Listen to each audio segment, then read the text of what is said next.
우리 이제 앞에서 삼위일체의 하나님에 대해서 우리가 배웠죠. 트리니티, 삼위일체. 그래서 성부 하나님, 성자 예수님, 성령님. 근데 제가 강조하기를 이 세 분의 인격이 계시지만 한 분 하나님이다. 동등한 한 분 하나님이다. 그죠? 이 삼위일체라는 것이 우리가 인간의 지혜로 분석하고 깨달을 수 있는 것이 아니라 우리가 받아들이고 그리고 믿을 뿐이다, 이렇게 말씀을 드렸습니다. 그런데 이 삼위라고 해가지고 성부 하나님과 성자 예수님 2위 되시는, 그 다음에 성령님 3위 되시는, 이것이 1등, 2등, 3등은 아니라고 그랬습니다. 그러니까 1위, 2위, 3위, 그러니까 우리가 말하는 등수의 개념이 아니고 각각의 인격체의 개념을 따로 떼서 말씀드리는 것이지, 이 삼위의 하나님께서 각각의 위가 능력이나 어떤 권위나 어떤 영광에서 차등이 있다고는 그렇게 생각하시면 안 돼요. 차등이 없고 동등하시다. 동등하시다. 그죠? 왜냐하면 같은 하나님 사이에 각각의 위가 같은데 차이가 있을 수가 없고요. 그리고 각각의 위께서 차이가 있다는 것은, 어느 한 위가 열등하다는 것은, 예를 들어서 이단 중에 하나가 성자 종속론이죠. 이 성자 예수님이 하나님에 비해서 영광과 권위와 능력이 떨어진다, 이렇게 말하는 순간 그 성자 하나님은 하나님이 될 수가 없죠. 왜냐하면 하나님은 무제한의 하나님이기 때문에 제한이 될 수가 없죠. 능력과 영광과 권위가 무한하신 분이기 때문에 제한이 될 수가 없어요. 그래서 무한과 무한은 서로 비교가 될 수가 없는 것이고, 무한 속에 동일함이 존재할 뿐이다, 이렇게 이해를 하시면 되겠습니다. 근데 우리가 성령님을 다루기 전에 다시 한번 말씀을 드리지만, 이 구원에 관해서 우리가 각각의 위께서 하신 역할을 우리가 다시 한번 생각해 볼 필요가 있겠죠. 구원을 계획하신 분은 누구시죠? 성부 하나님이시죠. 그죠? 하나님께서 인간의 죄와 타락을 미리 아시고 창세 전에 택했다고 그랬죠. 그죠? 창세 전에 구원받을 자들을 택하시고 그 죄 가운데, 사망 가운데 빠진 당신의 택한 백성들을 구원하시기 위한 구원의 계획을 아버지 하나님께서 세우시고, 그 계획에 따라서 이 땅에 오셔서 아버지의 뜻에 따라서 철저히 순종하시고 죽기까지 하신 분이 성자 예수님이죠. 그래서 예수님께서 오셔서 뭐라고 말했습니까? 내가 온 것은 아버지의 뜻을 이루기 위함이다. 그리고 또 나는 죽으러 오셨다, 이렇게 주님께서 말씀하셨어요. 그래서 아버지의 계획을 성자 예수님께서 실행하셨어요. 그리고 성령님은 그것을 우리에게 깨닫게 하시고 적용시키신다. 이렇게 삼위의 각각의 역할이 다릅니다. 아시겠습니까? 아버지 하나님께서 계획하시고, 아들 예수님 하나님께서 실행하시고, 그 다음에 성령님께서 우리에게 적용하신다. 그래서 성령님께서 우리에게 말씀의 진리를 통해서 깨닫게 하셔야지 우리가 하나님을 믿을 수가 있어요. 그래서 성령님의 역할이 상당히 중요하고요. 이따가 살펴보겠지만 우리의 신앙생활에도 굉장히 중요합니다. 그래서 성령님에 대해서 우리가 알고 신앙생활을 해야 되겠다. 자, 먼저 성령님께서 어떤 일을 하시나? 성령님께서 하시는 일은, 첫째는 창조의 역할을 다른 하나님, 1위 하나님, 성부 하나님과 2위에 해당하시는 성자 예수님과 함께 하셨어요. 여러분이 창세기에 보시면은 태초에 하나님께서 천지를 창조하시니라, 이렇게 되어 있죠. 하나님이 천지를 창조하시고, 2절에 보시면은 땅이 혼돈하고 공하며 어둠이 깊음 위에 있고 하나님의 영은 물 위에 움직이고 계셨다. 하나님의 영이 물 위에서 운행하셨다. 무슨 말입니까? 성령님도 창조에 동참을 하셨고요. 그 다음에 예수님은 말씀으로 함께 하셨죠. 그죠? 태초에 말씀이 계시니라. 이 말씀이 하나님과 함께 계셨으니 이 말씀은 곧 하나님이다. 태초에 하나님이 계시니라고 요한복음 1장 1절에 말씀하시는 것은 창세기 1장을 말씀하시는 거예요. 태초에 말씀이 계시니라. 이 말씀이 하나님과 함께 계셨으니 창조 가운데 이 말씀이 곧 하나님이다. 그래서 말씀이 하나님이고, 그 다음에 요한복음 1장 14절 보시면 말씀이 육신이 되어 우리 가운데 거하심에 우리가 보니 그의 은혜와 영광 은혜와 진리가 충만하더라. 그 예수 그리스도께서 말씀 되시고, 그래서 말씀이 하나님이고 말씀이 예수님이면 하나님과 예수님은 동등하다, 이렇게 논리적으로 성립이 되겠죠. 성령님께서는 창조 가운데 함께 하셨다. 그래서 여러분 73페이지 밑에 보시면 시편 104편 30절에 주의 영을 보내어 그들을 창조하사 지면을 새롭게 하시나이다. 창조에 하나님의 영을 통해서 역사하신 것을 우리가 알 수 있고요. 또 우리가 창조라고 말하면서 또 우리 이 성경에서는 재창조라는 개념이 있죠. 재창조, 모든 것을 다시 만드신다. 그래서 재창조의 시작은 구원으로부터 시작되었습니다. 그래서 우리가 그 인간이, 여러분이 예수님을 믿고 성령님의 역사로 예수님을 믿고 말씀을 깨닫고 거듭나는 것을 뭐라 그래요? 재창조라고 합니다. 우리가 인간이 거듭나서 재창조되고요, 재창조된 구원받은 성도들이 거하는 곳이 바로 새하늘과 새 땅, 천국이죠. 그래서 예수님께서 재림하셔서 이 세상을 다 불사르시고 다시 재창조하실 날이 다가오고 있다. 그 시간이 다가오고 있어요. 얼마 전에 뉴스에 보니까 무슨 지구과학자들인가, 그분들이 이 지구 운명의 시간을 이렇게 2분 전, 그죠? 12시 2분 전, 그러니까 지구가 멸망할 날이 가까이 왔다. 근데 지금 이제 90초 전으로 당겼어요. 물론 이것이 절대적인 것은 아니지만 그만큼 지구의 임박함이 가까이 왔다라고 지구 과학자들이 또는 다른 과학자들이 생각하는 것이죠. 그 이유는 생태계 파괴, 여러 가지 자연 환경의 파괴도 있지만 이 전쟁의 위협 등을 통해서 이 운명의 날이 시시각각 다가오고 있다. 그런데 그것과 관계없이 성경의 예언에 의하면 운명의 날은 지금 다가오고 있고요, 많은 징후들이 그것이 오고 있음을 이야기하고 있습니다. 그래서 재창조, 새하늘과 새 땅, 계시록 마지막에 나오는 새하늘과 새 땅에서 거듭난 생명들이 살게 된다. 그래서 창조와 재창조. 근데 재창조에도 성령께서 역사하십니다. 그래서 여러분이 74페이지 오시면은 이 니고데모라는 이 바리새인 중에 좀 높은 사람이 예수님을 찾아왔죠, 그죠? 요한복음 3장에 보면 니고데모 이야기가 나오죠. 니고데모가 나와가지고 예수님을 보고 선생님이시여 이렇게 존중하면서 부르면서 이 예수님을 찾아왔어요. 그런데 예수께서 니고데모에게 뭐라고 말씀하셨냐면 요한복음 3장 5절에 보시면은 예수께서 대답하시되 진실로 진실로 내게 이르노니, 그러니까 니고데모가 찾아온 의도를 아시는 것이죠. 왜냐하면 니고데모는 율법을 철저히 지키던 바리새인이었는데 아무리 지켜도 천국 간다는 느낌이 안 들었을 거예요. 아무리 자기가 노력해도 천국에 가까이 간다는 느낌이 안 들었는데 혹시 이분은 아실까?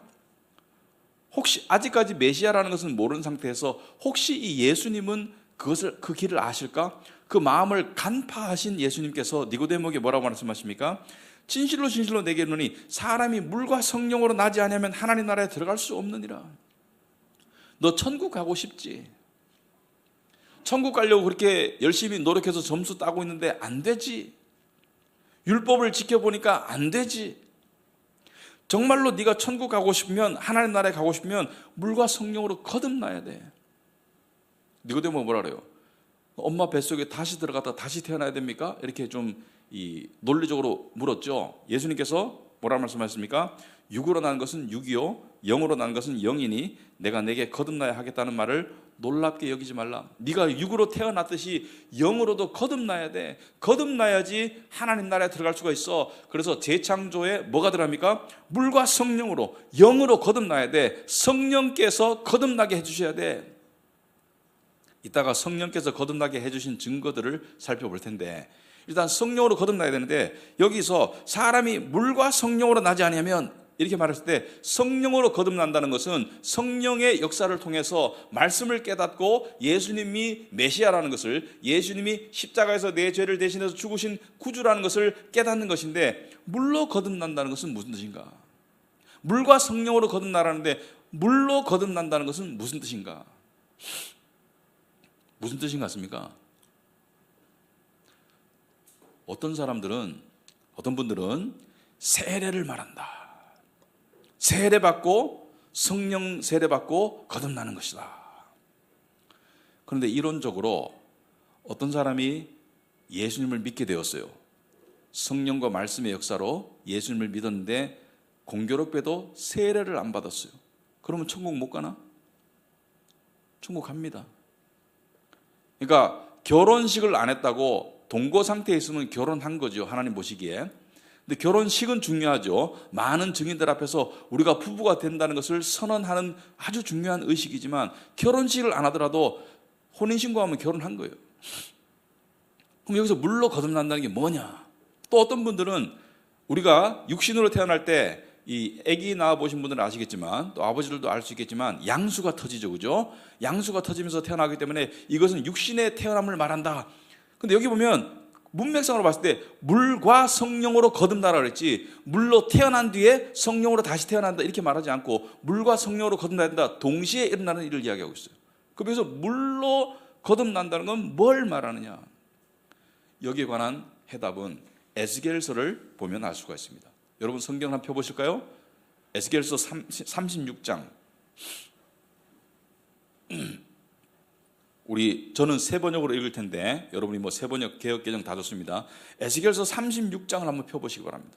이 내용과 흡사한 내용이 나와 있어요. 성령의 이야기도 나와 있고 그 다음에 거듭나는 이야기도 나와 있고 거듭나면 마음이 부드러워진다 뭐 그런 이야기가 나와 있어요. 자, 에스겔서 36장 25절부터 27절을 보도록 하겠습니다. 그러면 물이 무슨 뜻인지 알 수가 있어요. 에스겔서 36장 25절에 제가 읽겠습니다. 그리고 내가 너희에게 맑은 물을 뿌려서 너희를 정결하게 하며 너희의 온갖 더러움과 너희가 우상들을 섬긴 모든 더러움을 깨끗하게 씻어주며 26절에 너희에게 새로운 마음을 주고 너희 속에 새로운 영을 넣어주며 너희 몸에서 돌같이 굳은 마음을 없애고 살갗같이 부드러운 마음을 주며 너희 속에 내 영을 두어, 뭐죠? 성령을 두어, 하나님의 영은 성령이죠. 너희가 나의 모든 율례대로 행동하게 하겠다. 자, 여기서 성령의 이야기가 나오죠. 그리고 새로운 마음이라는 것은 거듭남을 말합니다. 그렇다면 여기서 물은 뭐예요? 맑은 물을 뿌려서 정결하게 하며 너희의 온갖 더러움과 너희가 우상들을 섬긴 모든 더러움을 깨끗하게 씻어주며 무엇을 상징합니까? 죄 씻음을 상징한다. 물로 거듭난다는 것은 예수 그리스도의 십자가의 공로를 믿고 그분의 피로써 죄 씻음을 얻는 것을 상징한다. 이것을 의식으로 보여주는 게 세례입니다. 하지만 세례는 의식이고 본질은 뭐예요? 죄 씻음을 말합니다. 그래서 물과 성령으로 거듭난다는 것은 죄사함 받고 성령을 받는 것을 의미한다고 볼 수가 있겠습니다. 자, 그래서 성령을 통해서 거듭나는 것이죠. 그 다음에 성령님이 하시는 세 번째 역할은 구원의 확신을 주십니다. 구원의 확신. 성령님께서는 복음의 진리를 통해서 거듭난 사람들에게 74페이지 읽고 있습니다. 자신이 하나님의 자녀임을 깨닫도록 만드신다.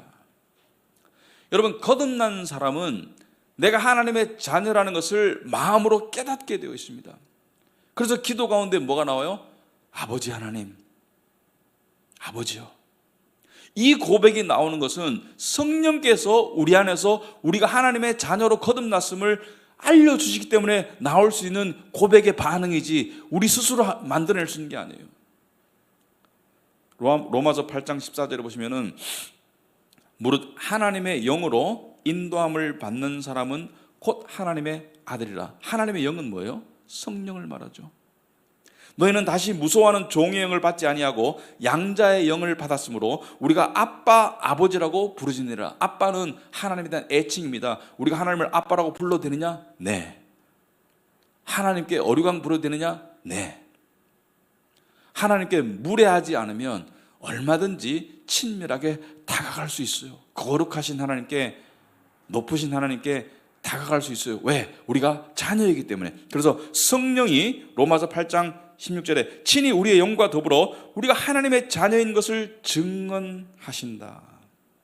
성령이 우리의 영과 더불어 우리가 친히 하나님의 자녀인 것을 증언하신다. 성령께서 우리에게 구원의 확신을 주시는 거예요. 그 다음에 성령께서는 하나님을 믿을 수 있는 믿음과 섬길 수 있는 능력과 마음을 주시죠. 성령을 통해서 섬기는 거예요. 여러분, 종교단체에 가면 섬기시는 분들이 많습니다. 겉으로 봐서는 몰라요. 겉으로 봐서는 예배나 미사나 어떤 불법의 이 불교 행사에 적극적으로 참여하고 또 헌금도 드리고 또 봉사도 하고 겉으로 봐서는 비슷해요. 근데 성령에 의해서 섬기는 것과 종교적인 율법적인 입장에서 섬기는 것은 겉모습은 비슷해요. 근데 동기가 완전히 달라요. 종교적이고 율법적인 섬김의 동기는 뭐예요? 이렇게 섬김으로 신에게, 하나님께, 부처님에게 인정받아야 되겠다. 근데 성령에 의한 섬김은 뭐예요? 하나님께서 나를 자녀 삼아주시고 죄 용서하시고 거듭나게 하셨기 때문에 내가 섬겨야 되겠다. 이게 달라요.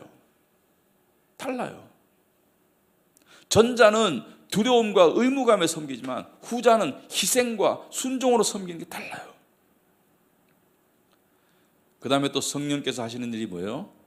성령께서는 거룩한 영으로서 어떻게 해요?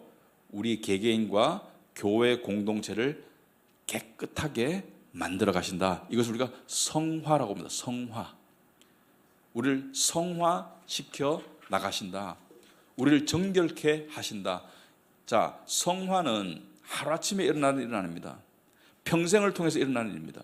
어느 누구도 이 세상에서 성화가 완성되는 사람은 없어요. 하지만 또 하루에 이만큼 성화했어. 그건 잘 안 돼요. 우리가 키가 자라지만 애들이 매일매일 키 잰다고 확확 달라지나요? 그렇지 않죠. 1년, 2년, 3년 지나면서 사람이 성화가 되는데 그 일을 누가 하는 거예요? 성령께서 하신다는 거예요. 근데 성화는 본질적으로 살아나는 거거든요. 하나님의 백성으로 살아나는 건데 본질적으로 살기 위해서는 무언가를 죽여야 돼요. 그 무언가가 육신입니다. 육체를 죽이고 성화하는 거예요. 육체가 죽어야 성화하는 거예요.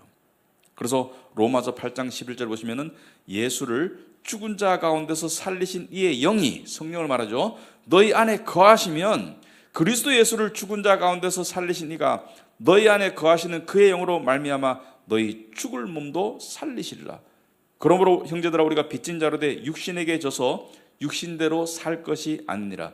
너희가 육신대로 살면 반드시 죽을 것이로되 영으로서 몸의 행실을 죽이면 살리니. 영으로서 몸의 행실을 죽이는 것이 성령님의 역할입니다. 자, 어떤 몸의 행실? 내가 화를 잘 낸다. 내가 탐심에 사로잡혀 있다. 내가 어떤 정욕에 사로잡혀 있다. 내가 세상의 자랑에 사로잡혀 있다. 그런 육신을 죽이는 일을 성령께서 하시는 거예요. 그래서 우리는 기도할 때 이렇게 해야 됩니다. 하나님, 제가 육신을 이 부분을 이길 수 있도록 도와주세요. 이 기도가 아니에요. 도와주세요라는 것은 여전히 누가 주체가 돼서 하는 거예요? 내가 노력한다는 거예요. 그냥 도와달라는 거예요. 그게 아니고 어떻게 기도해요? 저는 할 수 없습니다. 제 안에 오셔서 주님께서 해 주시옵소서. 거기까지 가야 돼요. 거기까지 가야 돼요. 저는 할 수 없습니다. 주님께서 해 주시옵소서. 자, 또한 성령은 계시하신다. 계시하신다는 것은 두 가지 의미입니다. 첫째는 계시의 말씀을 주신 분이 성령님이고 그 말씀은 끝났어요. 성경이 완성되었기 때문에 더 이상 계시의 말씀은 없습니다. 그 계시의 말씀을 깨닫도록 하시는 것도 성령님이에요. 그러니까 우리가 성경 볼 때 성령님 이 말씀을 깨닫도록 해 주시옵소서라고 기도하고 보는 게 상당히 중요하죠. 왜냐하면 성령께서 깨닫게 하시기 때문에. 그래서 베드로후서 1장 21절 보시면은 먼저 알 것은 성경의 모든 예언은 사사로이 풀 것이 아니니. 사사로이 푼다는 것은 뭐예요? 자기 생각대로 풀면 안 된다. 성경의 모든 예언은, 성경이 왜 예언의 말씀이라고 그럴까? 성경의 많은 부분, 구약은 오실 메시아에 관한 예언의 말씀이 중심 내용이고요, 신약은 오신 메시아를 증거하며 동시에 다시 오실 메시아를 예언한 것이 신약입니다. 그 성경은 예언의 말씀이 주축으로 되어 있어요. 창세기 3장 15절 보시면은 내가 여인의 후손을 통해서 너희들을 구원할 것이라는 원시 복음의 예언이 나와 있고요. 성경은 예언인 거예요. 신약은 구약의 예언의 완성인 동시에 다시 오실 예수님에 관한 또 다른 예언인 거예요. 그래서 오직 성령의 감동하심을 받은 사람들이 하나님께 받아 말한 것입니다. 성령의 감동으로 하나님께 받은 말씀이 예언의 말씀인데, 그래서 우리가 혼돈하지 말아야 될 것은 이 기독교 무당들을 우리가 조심해야 된다. 내가 너에 대한 환상을 보았어, 너에 대한 꿈을 꾸었는데 네가 몇 년 뒤에 이렇게 된단다, 이런 거는 다 헛소리다, 헛소리. 내일 일을 알지 못하는데 우리가 아는 것들이 있습니다. 그리스도의 재림은 확실해요. 이 땅이 멸망할 것은 확실해요. 새하늘과 새 땅이 주어지는 건 확실해요. 죽은 영혼이 갈 곳이 두 군데밖에 없다는 것은 확실해요. 그렇지만 개인적으로 사사로이 네가 몇 년 뒤에 뭐가 될 것이다, 그런 예언은 그냥 이 타로 점 보는 거 비슷한 거예요. 자, 그래서 말씀을 여러분들이 들었을 때 가만 생각해 보시면 누가 설교를 하고 가르치든 간에 여러분에게 깨달음을 주시는 분은 궁극적으로 성령님입니다. 저는 수단일 뿐이에요. 여러분들이 어떤 설교 말씀이나 가르침을 들었는데 잘 안 받아들여지고 마음이 뭔가 모르게 불편해. 그럴 때 성령님께서 신호를 주시는 거예요. 이 말씀 가운데 오염된 내용이 들어있을 수 있어요. 근데 어떤 말씀을 들었는데 마음이 불편할 수도 있고 마음이 기쁠 수도 있는데 깨달아지고 수긍이 되고 동의가 돼. 성령님의 역사입니다. 궁극적으로 그래요. 내 머리로 깨닫는 게 아니고 성령님께서 내 마음을 통해서 깨닫게 하시는 거예요. 그래서 요한복음 16장 13절에 보시면은, 그러나 예수님께서 이제 십자가에 죽으시기 전에 말씀하셨죠. 진리의 성령이 오시면 그가 너희를 모든 진리 가운데로 인도하시리니, 진리의 성령이 오시면 그가 너희를 모든 진리 가운데로 인도하실 것이다. 여러분, 성령님께서 깨닫게 하시는 것입니다. 궁극적으로. 그래서 설교자는 성령님께서 사용하시는 수단에 불과하고, 또 설교자는 오류를 말할 때도 있어요. 간혹 가다가. 근데 그것을 성령님께서 바로잡아 주십니다.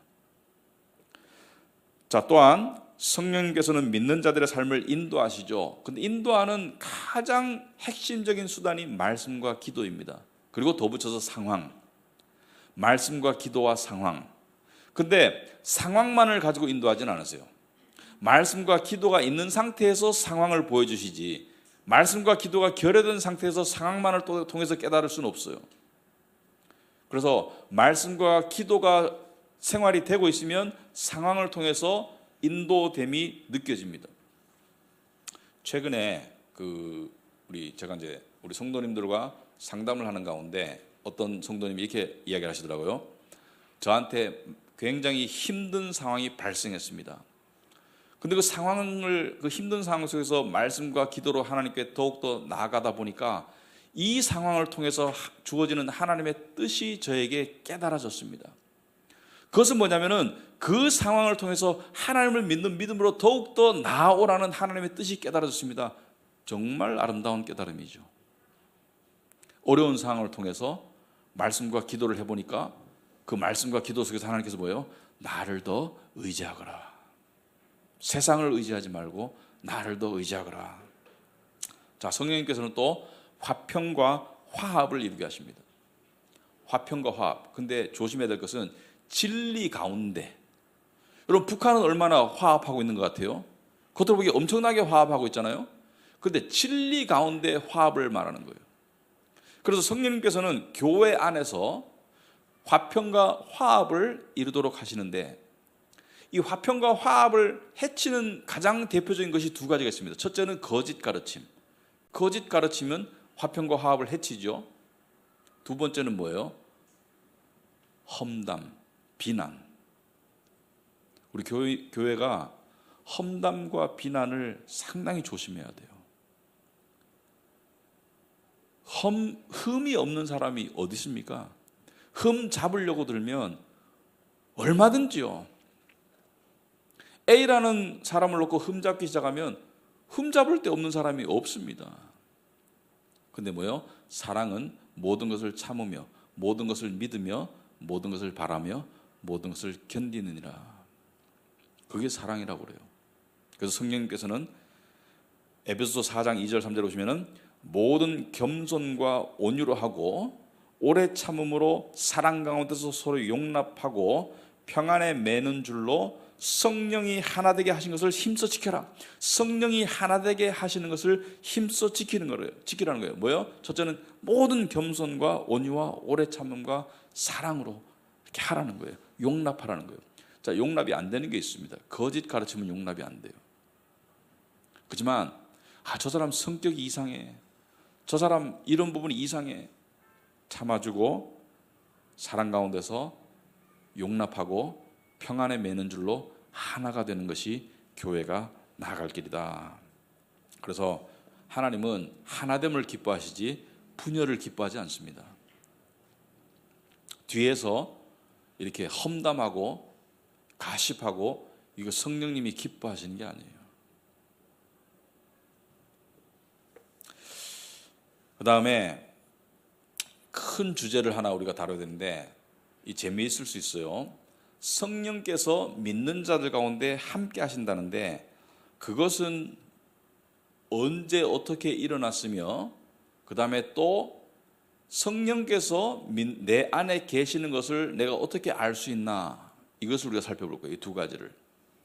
여러분, 그 구약에도 성령님께서 역사하셨습니다. 분명히, 그죠?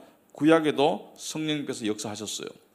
하나님께서, 성부 하나님께서 주로 역사하셨지만 성부 하나님께서 성령님을 통해서 역사하셔서 성령을 보내셔서 성령으로 어떤 사람을 들어 쓰시고 성령으로 능력도 주시고 성령이 그들 위에, 그들 가운데 임재하셨어요. 성경에 보시면은 성령이 그들 위에 임하였더라, 성령이 그들과 함께 있었더라. 그러니까 위라는 것은 on, 영어로 함께는 with, 그죠? 그들 가운데 among 했지만 indwelling은 뭐예요? dwell은 거하다, 내주하심, 안에 거하다, 개인 안에 들어오셔서 거하는 것은 어떤 신학자들은 구약에도 성령의 내주가 있었다라고 생각합니다. 저는 생각이 좀 달라요. 저는 성령의 내주하심은 신약에 와서 시작되었다고 생각합니다. 왜 그런지 이유를 설명을 드릴게요. 예수님께서 십자가에 죽으시고 그 다음에 부활하시고 승천하셔서 성령을 보내시기 전에 제자들에게 요한복음에 보시면은 이 14장부터 쭉 17장 이렇게 쭉 넘어가면서 기도도 하시고 또 말씀도 전하시고 이렇게 하셨는데 요한복음 14장 16절에 보시면 이런 말씀이 있습니다.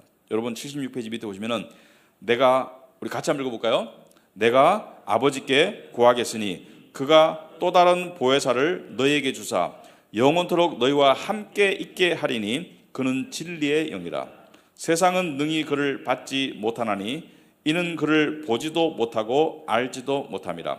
그러나 너희는 그를 아나니 그는 너희와 함께 거하심이요 또 너희 속에 계시겠음이라. 여기 보시면은 이 보혜사, 그러니까 우리를 도와주는 성령, 진리의 영이라고 그랬죠. 진리의 영이 너희와 함께 하실 텐데 세상은 성령을 알지 못해요. 당연히 알지 못하죠. 근데 이 요한복음 이 17절에 보시면은 그러나 너희는 그를 아나니라고 말했어요. 자, 안다는 것은 지금 제자들을 향해서, 당시에 제자들을 향해서 말씀하시는 거예요. 너희는 그를 안다. 여기서 말할 때 그를 안다는 것은 현재 알고 있음을 말해요. 현재 알고 있음을 말해요. 왜냐하면 그는 너희와 함께 거하시며, 여기서 함께 거한다는 것은 성령님과 동등하신 예수님을 말하는 거예요. 그러니까 제자들의 입장에서는 내가 너희와 함께 있다는 거예요. 내가 너희와 함께 있다. 성령님이나 성부 하나님이나 예수님이나 똑같죠. 내가 너희와 함께 있고 또 너희 속에 계시겠습니다. 과거의 현재의 미래예요. 이거는 계시겠습니다. 이거 과거 현재 미래예요. 미래죠. 미래. 너희와 함께 있지만 현재는 너희 속에는 아직 있지 않다는 것을 이야기하고 있고 너희 속으로 들어갈 것이라고 계시하시는 거예요. 첫 번째, 그는 너희와 함께 거하시며, 거한다는 것은 together, with, 그죠? 함께는 있어요. 구약처럼. 하지만 속에는 계실 것이라고 이야기하지 계시다고 안 했어요. 이게 왜 중요한지 잘 한번 생각해 보시기 바랍니다. 성령의 내주하심과 관계가 있어요. 자, 구약에도 아까 말씀드렸듯이 성령께서 하나님의 백성과 함께 하시고 그들 위에 계시고 그들에게 임하시고 그들 가운데 계셨지만 내주하심은 있지 않았어요.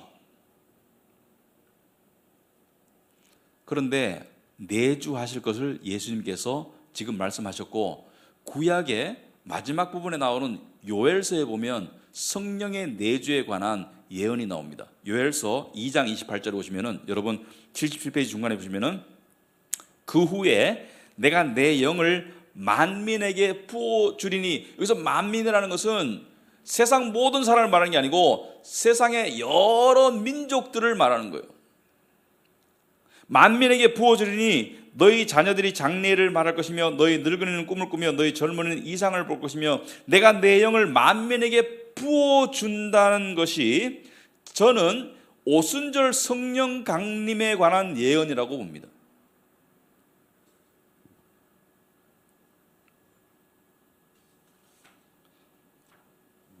여러분, 왜 구약에는 성령께서 함께 하시고 그들 위에 계시고 그들 가운데 계시지만 내주는 안 됐을까? 그 이유를 말씀을 드릴게요. 여러분, 구약의 성막 또는 성전, 그죠? 성막이라는 것은 텐트죠. 움직이는 성전이죠. 이동과 함께. 그 다음에 솔로몬 왕이 성전을 지었을 때 성전 안에 뭐가 있었어요? 성소가 있었습니다. 제사장만 들어갈 수 있는 성소. 그 안에 지성소가 있었죠. 지극히 거룩한 곳. 그 안에는 하나님의 임재를 상징하는 언약궤가 있었어요. 근데 그 안에는 아무도 못 들어가요. 대제사장만 1년에 한 번 짐승의 피를 뿌려서 죄를 씻고 들어갈 수 있어요. 왜? 거룩한 곳에는 죄가 들어갈 수 없습니다. 천국에는 죄가 들어갈 수 없다고 계시록에 나와 있어요. 그러니까 죄와 하나님은 동거할 수가 없어요. 그러면 구약의 성도들은, 구약의 참 성도들은 오실 메시아를 믿는 믿음으로 구원을 받았습니다. 오실 메시아를 믿는 믿음으로. 자, 내 죄를 위해서 하나님께서 메시아를 보내셔서 내 죄를 대신 담당하게 하시겠구나. 그런 예언들이 수두룩 빽빽하죠. 예를 들어서 이 시편에 보면 시편 22편이라든지 그런 내용들이 아주 구체적으로 구약에 많이 나오죠. 근데 아직까지 메시아가 오셨어요, 안 오셨어요? 안 오셨어요. 그러므로 아직까지 그들 속에 그들의 죄가 씻어졌어요, 안 씻어졌어요? 씻어질 것이라는 약속은 있지만 씻어지지 않았어요. 근데 예수님께서 십자가에 죽으시고 부활하시고 난 다음에 어떤 일이 발생했습니까? 이제 그분을 믿는 자들의 죄가 씻어지고, 그리고 죄가 씻어졌기 때문에, 그러니까 경험상이 아니고 신분상 죄가 씻어졌기 때문에 우리가 어떻게 돼요? 거룩해진 거예요. 의로워진 거예요. 신분상. 그래서 고린도서에 보면은 사도 바울이 너희 몸은 하나님의 영이 거하시는 거룩한 전이라고 말하고 있죠. 왜? 예수의 십자가 보혈로 씻어졌기 때문에. 그러니까 이루어진 십자가의 공로를 통해서 죄가 씻어졌기 때문에 이제 거룩해진 성도들 안에 성령께서 비로소 들어오실 수 있게 된 겁니다. 구약에는 오실 메시아를 믿고 구원을 받았지만 그 죄 씻음의 거룩해짐은 아직까지 이루어지지 않았고 약속으로 남아있는데, 신약에 와서 예수님의 십자가의 죽으심과 부활을 통해서 그것이 실행되었기 때문에 이제 깨끗해진 거예요. 자, 여기 더러운 방이 있는데 약속을 절대로 어기지 않는 분이 이 방을 깨끗하게 치울 거야. 내가 소독할 거야. 그러므로 이 방이 깨끗하게 소독될 것은 분명히 믿어 의심치 않는데 아직까지 깨끗하게 소독이 안 되었기 때문에 그 안에 공주가 들어갈 수 없어요. 왜? 더러워서. 근데 예수님의 십자가 부활을 통해서 깨끗하게 씻어지고 난 다음에 예수님께서 부활하시고 승천하시고 난 다음에 오순절 성령 강림이 뭐예요? 수많은 사람들이 모였을 때 성령이 와가지고 그들 속으로 들어가가지고 그들이 뭐예요? 방언을 말하고 예언을 말하고 하나님의 비밀을 말하는 그런 놀라운 요엘서의 예언이 성취되는 것입니다. 이해가 되십니까? 그래서 저는 성령의 내주하심이 구약부터 있었다면 예수께서 그가 너희 안에 계실 것이라는 예언을 굳이 할 이유가 없죠. 이미 있었는데 뭐하러 예언해요? 이미 발생된 사건을 뭐 새롭게 예언을 할 이유가 없죠. 그리고 또 하나, 오순절 전에 여러분들이 성경을 잘 읽어보시면 어떤 특이한 어떤 사건이 하나 발생합니다. 특이한 일이. 그러니까 하나님께서 어떤 큰 일을 이루시기 전에 미리 맛보기를 보여줄 때가 있어요. 맛보기. 여러분 이 결혼을 하게 되면 예식장을 잡잖아요. 그럼 예식장 잡으면 뷔페를 잡죠. 근데 그 음식에 대해서 이 결혼 당사자들과 이 부모들이 가가지고 미리 시식을 해볼 수 있어요. 맛보기. 왜냐하면 결혼의 가장 중요한 이 스페셜한 그 주인공이 바로 당사자들이잖아요. 당사자들이 미리 가가지고 미리 맛보기를 할 때가 있어요. 그렇듯이 예수님께서 십자가에 죽으시고 부활하시고 난 다음에 40일 동안 이 땅에 계시다가 승천하셨죠. 근데 부활하시고 난 다음에 제자들에게 나타났죠. 그죠? 여러 번 그 나타난 가운데 이런 일이 한 번 있었습니다. 요한복음 20장 한번 보시겠습니다. 여러분 책이 안 나오고 요한복음 20장 성경책이나 폰으로 20장에 보시면은 예수님께서 이제 부활하시고 난 다음에 이를 기록한 내용이에요. 20장 19절에 보시면은 19절부터 23절까지 제가 읽어보겠습니다. 요한복음 20장 19절. 이날 곧 안식 후 첫날 저녁 때에, 자, 안식 후 첫날 저녁이라는 것은 예수님이 부활하신 그날 저녁을 말해요. 제자들이 유대인들을 두려워하여 모인 곳에 문들을 닫았더니, 왜 유대인들을 두려워해요? 예수의 빈 무덤 때문이죠. 빈 무덤을 보고 유대인들은 제자들이 예수님의 시신을 도둑질해 갔다 이렇게 생각하고 달려들까봐 문들을 닫았더니 예수께서 오사 가운데 서서 이르시되, 자, 문을 통과해서 들어오셨어요. 문을 안 열고 들어오셨어요. 왜? 부활의 몸이기 때문에. 너에게 평강이 있을지어다. 이 말씀을 하시고 손과 옆구리를 보이시니 제자들이 주를 보고 기뻐하더라. 예수님께서 손과 옆구리를 왜 보여줬어요? 제자들이 의심하는 제자도 있었고, 또 하나는 내가 십자가에 죽었던 너희들의 선생님, 메시아, 예수 그리스도라는 것을 보여주기 위해서 그렇게 하셨죠. 그 다음에 21절에 예수께서 또 이르시되 너에게 평강이 있을지어다. 여러분 앞에도 평강, 처음에 오셔가지고 바로 뭐라 했어요? 평강이 있을지어다. 두 번째도 뭐라 그래요? 너에게 평강이 있을지어다. 여러분 평강이 그만큼 하나님께서 우리에게 주시고자 한다는 것을 알아야 돼요. 하나님께서 우리에게 정말로 주시고자 하는 것이 평강이라는 것을 알아야 됩니다. 평강을 받아 누릴 수 있기 바랍니다. 평강 없는 세상에서 평강을 받아 누릴 수 있기 바랍니다. 주님을 통해서. 그리고 아버지께서 나를 보내신 것 같이 나도 너희를 보내노라. 제자들을 뭐예요? 대사명, 가서 모든 민족과 나라로 내 제자를 삼아라. 그리고 이 말씀을 하시고 그들을 향하사 숨을 내쉬며 이르시되 뭐라 그래요? 성령을 받으라. 무슨 말인지 알겠습니까? 오순절 성령 강림과 내주 이전에, 대대적인 공식적인 성령 강림과 내주 이전에 각별히 제자들에게 성령을 미리 주셨어요. 성령을 받으라. 뭐요? 내주가 이때 시작되었습니다.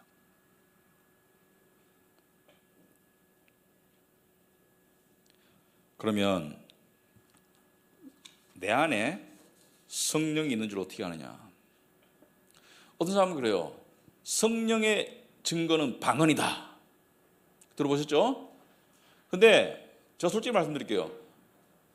두 가지를 말씀드리고 싶은데, 첫째는 그건 거짓말이고요. 성경의 사도 바울도 모두가 다 방언을 말하는 것은 아니라고 그랬고요. 제가 이때까지 기독교인으로 살면서, 크리스찬으로 살면서 가장 존경하는 저의 개인적인 스승님, 미국인 선교사, 한국에 살고 계신 스승님, 그분의 믿음 이상 가는 믿음을 본 적은 없습니다. 성숙도로서. 방언 못 하세요. 그리고 제가 청년부 때 수련회 가가지고 밤새도록 방언하던 그 수많은 청년들, 그들 중에 제가 알기로 한 90% 정도는 지금 교회를 안 다닙니다. 뭐 그때 우리가 그런 말 했어요. 깨구리 방언, 막 깨굴 하는 깨구리 방언 같다, 이런 소리가 안 다녀요, 교회를. 하나님이 지금도 방언을 주시느냐? 저는 방언을 주신다고 믿습니다. 그렇지만은 모든 방언이 구원의 증거냐? 아니라고 생각합니다. 그거는 구원과 관계가 없어요. 그러면 내가 구원받았는지 어떻게 아느냐? 눈에 보이지도 않고 느껴지지도 않는데, 어떤 사람은 그걸 느끼고 싶어서 맨날 수련회 가면 맨날 울어. 그 울고 나면 구원받았대. 근데 또 눈물이 안 나고 감정이 안 되면 구원받았는지를 의심해요. 구원받았는 것은 첫째는 말씀을 통해서 확신을 얻어야 돼요. 말씀이 깨달아지고 믿어지면 구원을 받은 거예요. 성령으로 하지 않고는 깨달을 수 없습니다. 그리고 고린도전서 12장 3절에 분명히 나와 있어요. 성령으로 아니하고는 누구든지 예수를 주시라 할 수 없느니라. 내가 예수를 주님으로 믿는 것은, 그 믿음이 있는 것은 성령님 때문에 가능한 거예요. 어떤 사람은 믿다가 안 믿던데, 히브리서 6장처럼 입으로만 믿는 신용을 했겠지. 마음으로 믿어지는 것은 성령님이 하지 않고는 믿을 수 없어요. 예수가 나의 구주라는 고백이 있는 것은 성령님께서 있기 때문이에요. 성령님께서 계시기 때문에 그 고백에 믿음이 나올 수 있는 거예요. 자, 근데 안 느껴지고 안 보이는데 제가 이렇게 말하고 있습니다. 여러분, 우리가 살면서 중요한 것들은 대부분 안 보여요. 지금 이 예배당 안에 산소, 옥시전 있습니까 없습니까? O2가 있습니까 없습니까? 있어요. 여러분 보여요? 여러분 의식하고 살아요? 여러분 산소가 있는지 여러분 만져져요? 그렇지만 산소가 있기 때문에 여러분이 살아있잖아요. 그죠? 살아있다는 것은 산소가 있다는 뜻이에요. 때로는 성령님의 임재가 느껴집니다. 느낌 자체를 거부하는 건 아니에요. 때로는 말씀과 기도 가운데 성령님의 역사가 있고요. 이번 주 성경 공부하다가, 매일 성경 공부하다가 어떤 성도 한 분이 하나님께 예배드리다가 하나님께서 그 성도님을 사랑한다는 강한 확신과 임재를 주셔서 정말 눈물 가운데 기쁨을 느꼈다. 성령님의 역사가 그렇게 있을 수 있어요. 하지만 우리가 성령님이 내 안에 계시다는 것을 확신할 수 있는 것은, 우리의 믿음이 살아있다는 것은 성령님이 계시기 때문에 가능한 거예요. 우리가 지금 살아있는 것은 산소가 있다는 증거예요. 산소가 있다는 증거를 여기 지금 이거 공기를 모아가지고 실험 안 해봐도 알아요. 왜? 내가 살아있다는 것은, 내가 지금 숨쉬고 있다는 것은 산소가 있다는 증거입니다. 하나님이 눈에 보여요, 안 보여요? 안 보여요. 하지만 이 우주 만물을 보면 하나님이 계시다는 증거가 차고 넘치는데, 신이 없다는 무신론에 빠질 수 있다는 것은 그 우매함에 불과한 것이죠. 보이는 것을 통해서 보이지 않는 것을 알 수 있는 거예요. 그죠? 우리가 이렇게 살면서 이 중력에 의해서 우리가 살아가잖아요. 만유인력의 법칙, 중력의 법칙, 여러 가지 법칙이 있잖아요. 기본적인 법칙이. 그게 왜 있어요? 눈에 보입니까 그게? 그렇지만 그 벌어지는 상황 속에서 사과가 위에서 떨어지는 것을 통해서 우리가 알 수 있잖아요. 그렇듯이 성령으로 아니하고는 누구든지 예수를 주시라 할 수 없습니다. 자, 성령님의 강한 임재와 희미한 임재. 그렇다면 성령 충만에 대해서 이야기해 봅시다. 성령 충만은 뭐냐? 또는 성령을 근심케 한다는 건 뭐냐? 성령을 소멸하지 말라는 것은 무슨 뜻이냐? 성령님이 그렇게 우리에 의해서 좌지우지되는 나약한 분이냐? 자, 성령의 충만은 성령의 열매로 나타납니다. 갈라디아서 5장에 나와 있듯이 사랑, 희락, 화평, 오래 참음, 자비, 양선, 충성, 온유, 절제. 여기에 어디에도 환상이라는 말이 없어요. 여기에 어디에도 막 믿음 성령 충만해가지고 남한테 막 이렇게 막 지적질하고 판단하고 비판하고 막 그런 거 없어요. 사랑, 희락, 화평, 오래 참음. 자비, 양선, 충성, 온유, 절제. 어떤 사람은 성령 충만하다고 하면서 되게 교만해. 어떤 사람은 성령 충만하다면서 우월감을 가지고 있어. 어떤 사람은 성령 충만하다면서 남을 비방하고 그리고 화평을 해쳐. 성령 충만이 아니에요. 어떤 경우는 악령 충만이에요. 분별력을 가져야 됩니다. 그죠? 사도행전 13장 51절에 제자들은 기쁨과 성령이 충만하더라. 성령 충만하면 기쁨과 화평이 있어요. 화가 나는데 성령 충만이 있어요? 없죠.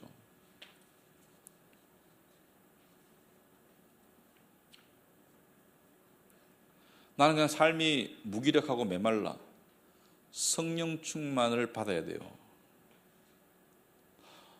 그건 근본적으로 직장의 문제도 아니고요. 근본적으로 돈의 문제도 아니에요. 직장 좋은 데 가보세요. 그 기쁨은 한 일주일 지나면 끝나요. 돈은 가질수록 욕심이 더 날 수 있는 게 돈이에요. 성령 충만의 문제입니다. 그리고 성령 충만한 사람은 꾸준해요. 꾸준해요. 사랑, 희락, 화평, 오래 참음, 자비, 양선, 충성. 충성이 뭐예요? 꾸준해요. 그 자리에 있어요. 성경부도 자기가 나가기로 마음먹으면 꾸준히 나오고, 섬김도 꾸준히 하고, 예배도 꾸준히 드리고, 이게 성령 충만한 거예요. 근데 성령을 소멸하지 말라, 또는 성령을 근심케 하지 말라. 데살로니가 5장 19절에 성령을 소멸하지 말고, 에베소 4장 30절에 성령을 근심하게 하지 말라. 이게 무슨 뜻이냐? 자, 소멸한다는 것은 성령을 불로 비유할 때가 있죠. 그 불을 약하도록 만든다는 거예요. 근심하게 한다는 것은 나의 삶이 성령이 근심하게 한다는 거예요.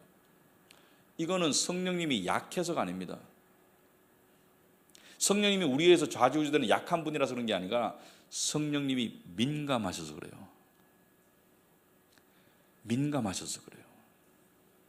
아주 거룩하시고 민감하세요. 내가 하나님의 뜻에 위배되는 마음가짐과 삶으로 나아가면 성령이 근심하시고, 내가 말씀과 기도를 안 하면 성령이 소멸돼요. 말씀과 기도 생활이 줄어들면 성령이 소멸돼요. 왜? 성령이 불이라면 거기다가 기름을 갖다 부어야 되는데, 말씀과 기도로 기름을 갖다 붓지 않으면 등잔은 있는데 그 안에 기름이 없는 거나 마찬가지예요. 성령이 없어요. 타질 않아요.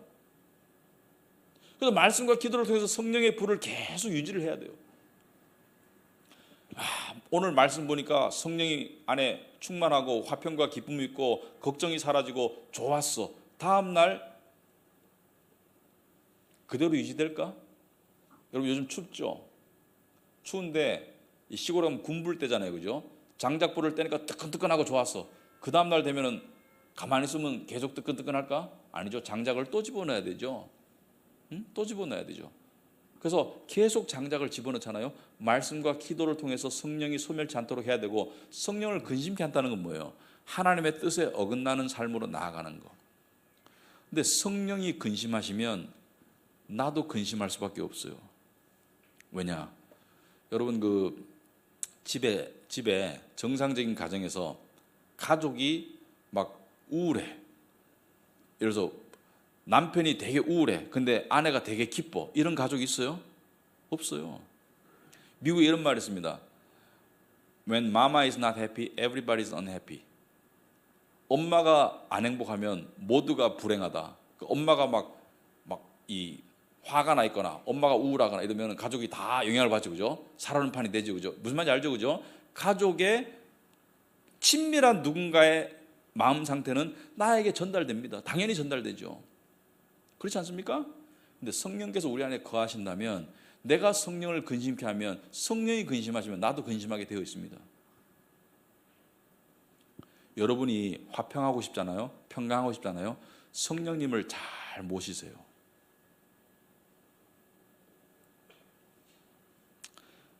성령님을 잘 모신다는 건 무슨 뜻인가? 요한복음 7장 38절 39절 이런 말씀이 있습니다. 나를 믿는 자는 성경의 이름과 같이 그 배에서 생수의 강이 흘러나오리라 하시니 이는 그를 믿는 자들이 받을 성령을 가리켜 말씀하신 것이라. 성령은 생수의 강처럼 흘러요. 이것은 무엇을 말하느냐? 우리가 억지로 평강하려고 노력할 필요 없습니다. 여러분 잘 들어보세요. 크리스찬은 빼기를 잘해야 돼요. 더하기를 할 필요가 없어요. 크리스찬은 빼기를 잘해야 돼요. 빼기라는 것은 뭐예요? 내한테서 세상의 정욕, 세상의 근심, 세상의 탐심을 빼면 생수의 강은 그냥 흘러요. 마치 흐르는 생수의 강에다가 돌멩이 갖다 놓거나 이 관에다가 뭘 막아 놓으면 못 흐르잖아요. 마찬가지예요. 우리가 세상의 욕심과 세상의 어떤 정욕이나 세상의 근심으로 생수의 강을 막으면 생수의 강이 잘 안 흘러요. 근데 그것을 없애면, 육신을 죽이면 평강은 원래 흐르는 원래 기저 상태예요. 우리는 평강을 만들어낼 수 없고 만들어내려고 노력할 필요 없어요. 그냥 평강을 해치는 요인들을 제거하면 돼. 이게 굉장히 중요합니다. 뭔가 신나는 일 없어? 우리 이렇게 말하죠. 신나는 일 있으면 좋죠. 그런데 근본적으로 평강은요, 빼기를 하면 돼요. 신나는 일을 만들어낼 필요 없어요. 평강을 만들어낼 필요가 없어요. 빼기를 하면 돼. 빼기. 더하기를 하지 말고 빼기를 하는 지혜를 가져야 돼요. 빼기. 지금 자 예를 들어 보세요. 뭐 세상 사람들이 가장 우상시하는 것이 뭐 명예, 성공, 뭐 재물 이런 것들이잖아요. 근데 예를 들어서 나는 재물이 부족해서 불행해. 근데 하나님 뭐라 하는지 아세요? 그런 마음속에 재물을 더해봤자 욕심이 끝이 없다고 그러죠. 그죠? 근데 재물을 더하는 것은 내가 할 수 있어요? 없어요? 못해요. 할 수 있을 수도 있고 없을 수도 있고 이건 불확실해요. 근데 뭘 뺄 수 있어요? 탐심을 빼면 돼. 탐심을 빼면, 욕심을 빼면 그러면 만족이 흐르게 되어 있어요. 빼기를 잘해야 돼요. 그래서 이렇게 하려면 어떻게 돼요? 말씀과 기도밖에 없다. 말씀과 기도밖에 없다. 그래서 오직 성령의 열매는 갈라디아서 5장 22절 23절에 사랑과 희락과 화평과 오래 참음과 자비와 양선과 충성과 온유와 절제까지 포함돼요. 적당히 해라. 적당히 해라. 여러분 예를 들어서 넷플릭스 그죠? 저도 넷플릭스 가끔 봐요. 근데 저는 넷플릭스 드라마는 좀 안 보려고 그래요. 왜냐면 드라마는 항상 16편까지 있더라고. 영화는 봐. 가끔 집사람하고 영화는 보는데 드라마는 웬만하면 안 보려고 그래요. 왜냐면 1편 딱 때리잖아요. 그러면 2, 3, 4편으로 끌려가게 되더라고. 16편까지. 그럼 어떻게 돼요? 절제가 잘 안 돼.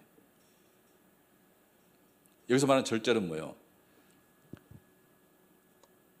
우선순위가 잘 안 돼요. 우선순위가. 하나님께 드려야 될 시간에 지장을 받아요. 그리고 아침에 피곤해. 근데 이 성령의 열매는 사실은 하나예요. 하나의 열매 9가지 단면이라고 얘기를 합니다. 왜냐하면 원어상에 오직 성령의 열매들은 이렇게 말 안 했어요. 성령의 열매라고 말했지. 그렇다면 나는 화평은 되는데 온유가 안 돼. 이건 불가능하다는 거예요. 동시에 비슷하게 자라는 것이지 나는 사랑은 되는데 절제는 안 돼. 이거 불가능하다는 거예요. 동시에 자란다는. 여러분 사람이 있잖아요. 제가 살다 보니까 이 얘기만 하고 마칠게요. 이 절제가 상당히 중요하더라고요. 이 관계 속에서 있잖아요. 관계 속에서 하나님과의 대화보다 어떤 사람과의 대화가 현저히 늘어나잖아요. 그럼 그 사람과의 관계는 불편해집니다. 여러분 한번 관찰해 보세요. 연인 간에도 그래요. 연인 간에도 막 그냥 수시간, 3시간, 4시간, 5시간 막 대화하고 싶죠. 근데 그렇게 한번 해보세요. 그리고 하나님과의 대화를 좀 줄여보세요. 그러면 그 관계는 불안정해지고요. 그 관계는 이상해져요. 사람과의 이 대화보다 하나님과의 대화가 현저히 줄어들면 인간관계는 이상해집니다. 믿는 자들에게. 그래서 연애하는 사람들이 하나님과의 대화를 많이 하고 성령님과 대화를 많이 하고 또는 친한 사람과 대화를 하면 그게 아름다운데, 믿는 자들끼리 하나님과 대화가 없이 둘이 계속 얘기해 보세요. 그러면 재밌다가 나중에 뭐예요? 파괴적으로 돼요. 절제가 필요합니다. 미디어 절제가 필요하고요. 너무 많은 정보는 평강에 해가 됩니다. 정보는 알아야 돼요. 지금 정보의 시대이기 때문에 정보는 알아야 돼요. 근데 너무 지나친 정보. 내가 어떤 사회 정치에 관한 뉴스를 알고 싶어. 좋아요. 근데 그걸 파고 들어가 보세요. 그러면 성령을 소멸케 됩니다. 내가 경제 지식을 알고 싶어. 좋아요. 현명한 판단하고 좋아요. 근데 너무 속속들이 알려고 하면 어떻게 돼요? 평강을 해치게 되어 있습니다. 그래서 성령의 열매 중에 오늘날 현대인들에게 가장 절실한 노력해야 될 부분이 뭐냐? 저는 절제 부분이 아니냐라고 생각합니다. 절제. 적당히, 적당한 선에서. 그래서 절제해야 된다. 그런 말씀을 드리고요. 성령 충만한 삶으로 나아가시면 이 열매들은 우리에게 다 좋은 거예요. 사랑을 느끼고 싶고 희락. 하나님 우리가 슬프고 우울하기를 원하시는 분이 아닙니다. 하나님 우리가 기뻐하기를 원하세요. 그래서 빌립보서에 기뻐하라. 항상 기뻐하라. 하나님 기뻐하기를 원하세요. 기쁨이 없는 세상 속에서 좀 더 기뻐하기를 원하세요. 근데 그 원천이 뭐예요? 원천이 나의 성공, 나의 현재 상황이라고만 생각하면 곤란해요. 뭐예요? 근본적으로 성령님께 달려있다는 것을 우리가 이해하고 성령님을 더욱더 가까이 하고 붙잡아 나가시는 저와 여러분이 되기를 진심으로 축원합니다. 기도하겠습니다. 하나님 아버지, 오늘 공부를 통해서 다시 한번 저희들이 겸손케 됩니다. 많은 부분들이 부족함을 느낍니다. 이토록 참 사랑이시고 우리를 너무나 사랑하셔서 당신의 아들을 십자가에 내어주시고 더 나아가서 당신의 거룩한 영을 우리 안에 주셨는데 우리가 이스라엘 백성들처럼 함께 하시는 하나님 외에 다른 우상들을 바라봄으로 스스로를 파괴시키는 자멸의 길로 갈 때가 많음을 고백합니다. 아버지 하나님, 저희들이 정신 차리고 절제하여서 정말 성령님을 통해서 생명의 길로 나아갈 수 있도록 주님 도와주시옵소서. 우리 성도님들 하나님께서 사랑하시고 또 평강 주시기를 원하시고 또 좋은 것으로 주시기를 원하시는데 저희들이 말씀과 기도에 더욱더 힘을 쏟아서 성령님을 통해서 주님 주신 복을 누리며 하나님께 영광 돌릴 수 있도록 하옵소서. 우리가 하나님의 복으로 만족하지 못하면 하나님께 영광을 돌릴 수 없습니다. 반대로 우리가 하나님의 은혜로 만족할 때 하나님께 영광 돌릴 수 있습니다. 그런 삶으로 나아갈 수 있도록 주님 도와주시옵소서. 예수님 이름으로 기도합나이다. 아멘.